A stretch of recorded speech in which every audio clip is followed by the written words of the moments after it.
Salam sejahtera dan salam Malaysia Madani. Saya Nur Naziatul Fitrah binti Nulbin dengan nombor kad matriks 275844.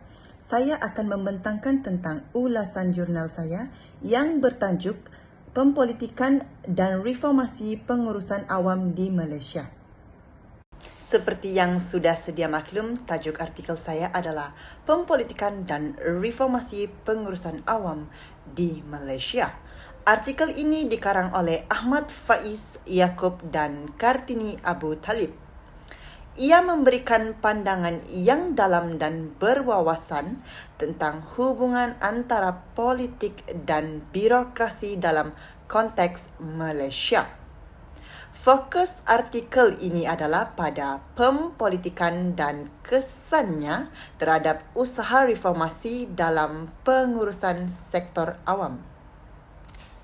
Tema umum artikel ini adalah hubungan antara politik dan birokrasi dalam konteks pengurusan awam di Malaysia. Artikel ini berfokus pada konsep pempolitikan berdasarkan teori pengurusan awam baru yang menekankan dan mengiktiraf ciri atau karakter politik dalam pentadbiran. Objektif penulisan artikel ini adalah untuk memahami dan menganalisis hubungan antara politik dan birokrasi dalam konteks pengurusan awam di Malaysia.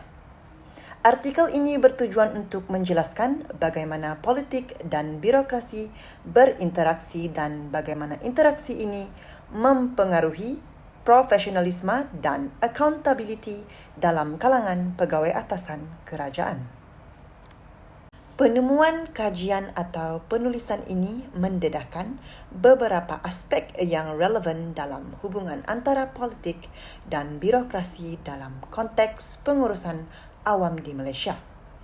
Kajian ini juga menekankan kepentingan tingkah laku politik pentadbiran dalam mempengaruhi profesionalisme dan accountability dalam kalangan pegawai atasan kerajaan.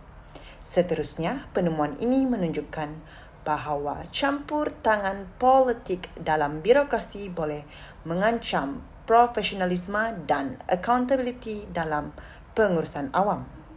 Secara keseluruhan, penemuan kajian ini memberikan pemahaman yang lebih mendalam tentang interaksi politik dan birokrasi di Malaysia.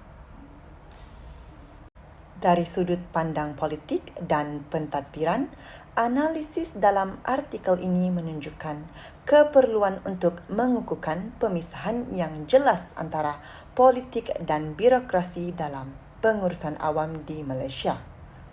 Analisis ini juga menekankan pentingnya tingkah laku politik pentadbiran dalam mempengaruhi pengurusan sektor awam. Dari segi politik, analisis ini menunjukkan perlunya memastikan keputusan dan tindakan dalam pengurusan awam. Kesimpulannya, artikel ini membincangkan pempolitikan dan reformasi pengurusan awam di Malaysia. Hubungan yang tidak jelas antara politik dan birokrasi menyebabkan campur tangan politik mengancam profesionalisme dan accountability. Analisis menekankan perlunya pemisahan yang jelas serta reformasi untuk meningkatkan keberkesanan dan kecekapan pengurusan sektor awam. Sekian dari saya, Naziatul Fitrah, dan salam Malaysia Madani.